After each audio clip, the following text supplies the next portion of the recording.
আসসালামু আলাইকুম। হ্যালো বন্ধুরা, আশা করি সবাই ভালো আছেন। আলহামদুলিল্লাহ আমিও ভালো আছি। তো চলে এলাম আপনাদের মাঝে আরও একটি নতুন রেসিপি নিয়ে। তো আজকে আমার রেসিপি জেলি রেসিপি।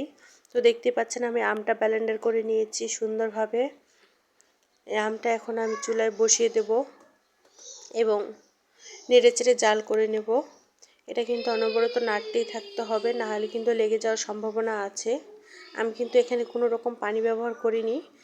জেলিতে কিন্তু কোনো রকম পানি ব্যবহার করা যাবে না, যেহেতু আম থেকে অনেক পানি বের হয়, সেহেতু আমি কোনো পানি ব্যবহার করব না এখানে। তো আমি এভাবে নেড়ে চেড়ে নিচ্ছি, দেখতেই পাচ্ছেন। তো বন্ধুরা, আমার ভিডিওগুলো আপনাদের কেমন লাগে অবশ্যই তা কমেন্ট করে জানাবেন এবং আমার চ্যানেলটি অবশ্যই সাবস্ক্রাইব করে পাশে থাকবেন। তো বন্ধুরা, এই তো দেখতে পাচ্ছেন আমার আমটা ফুটতে শুরু করেছে। আমি আমটা এভাবে নেড়ে চেড়ে নিচ্ছি। আমি কিন্তু আমটাকে অনবরত নাড়তেই থাকবো, নাহলে কিন্তু লেগে যাবে আমটা। তো বন্ধুরা, দেখতেই পাচ্ছেন আমি অল্প অল্প করে নেড়ে চেড়ে নিচ্ছি। তো এই তো দেখেন আমি আমটা অনেকটা আটো হয়ে এসেছে আমার। তো আমি এখনও নাড়তেই থাকবো আমটাকে। আমি এভাবে নাড়তেই থাকবো, নেড়ে চেড়ে জাল করব, তা আমের পানিটা একদম মরে যায়। তো বন্ধুরা, এই তো দেখতেই পাচ্ছেন আমি একদম নেড়ে চেড়ে নিতেই আছি অনবরত, কিন্তু এটা নাড়তে থাকতে হবে, নাহলে কিন্তু হবে না। আম কিন্তু জাল করতে গেলে অনেক ফুটে গায়ে আসে, তা সেক্ষেত্রেও কিন্তু অনেকটা নাড়তে চাড়তে হবে, নাহলে কিন্তু গায়ে ছিটবে। তো বন্ধুরা, এ পর্যায়ে আমি চিনি দিয়ে নিচ্ছি। চিনিটা আপনারা আপনাদের প্রয়োজন মতো নেবেন। তো বন্ধুরা, আমি আমার মিষ্টতা অনুযায়ী চিনিটা নিয়েছি। আপনারা মিষ্টি খেতে কতটা পছন্দ করেন সেই অনুযায়ী আপনারা মিষ্টিটা নেবেন। তো বন্ধুরা, এই তো আমি চিনিটা দিয়ে আবারও নেড়ে চেড়ে নিচ্ছি, কারণ চিনিরও কিন্তু একটা পানি বেরোবে। চিনিটা আস্তে আস্তে গললে চিনিরও একটা পানি বেরোবে। তো আমরা নেড়ে চেড়ে সে পানিটা একদম গলিয়ে নেব। তো বন্ধুরা, এই তো দেখেন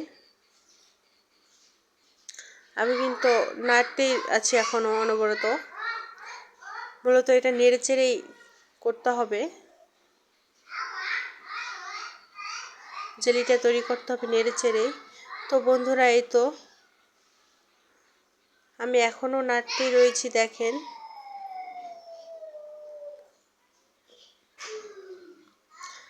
একদম নেড়েচেড়ে ভালোভাবে চিনিটা মিশিয়ে নিতে হবে, যাতে চিনি গোটা না থাকে, সেই দিকটা কিন্তু খেয়াল রাখতে হবে। তো বন্ধুরা, এই তো দেখেন চিনিটা গলার পর অনেকটা পানি পানি হয়েছে। তো এটা আবারও নেড়েচেড়ে ভালো মতো নেড়েচেড়ে পানিটা মিশিয়ে নিতে হবে, একদম পানিটা শুকিয়ে নিতে হবে। এটা কিন্তু অনবরত নাড়তেই হবে। তো এই তো দেখেন আমি নেড়েচেড়ে নিচ্ছি, বারবার নেড়েচেড়ে নিচ্ছি। তো বন্ধুরা, দেখেন আমার আমটা অনেকটাই ঘন হয়ে গেছে। তো দেখতে পাচ্ছেন আমটা কতটা ঘন হয়ে গেছে।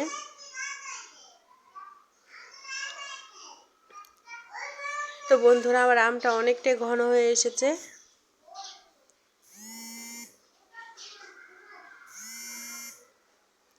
তো বন্ধুরা, দেখতে পাচ্ছেন আমটা কিন্তু একদম ঘন করতে হবে, নাহলে কিন্তু জেলি ভালো হবে না। তো আমি নেড়েচেড়ে নিচ্ছি, নেড়েচেড়ে আমটা আরেকটু ঘন করে নিচ্ছি, দেখতে পাচ্ছেন।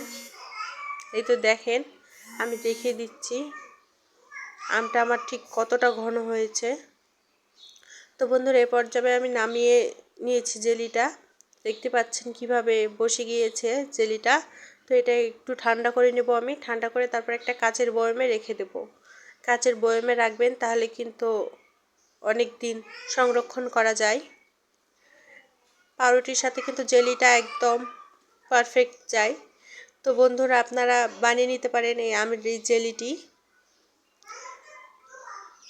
এটা কিন্তু ঠান্ডা হলে একদম পুরোপুরি সেট খেয়ে যাবে, পুরো সেট হয়ে যাবে, একদম বাজারের মতো হয়ে যাবে জেলিটা। তো বন্ধুরা, আজ এতটুকুই। দেখা হবে আবারও নতুন আরেকটি রেসিপি নিয়ে। আজকের মতো এখানে, আল্লাহ হাফেজ।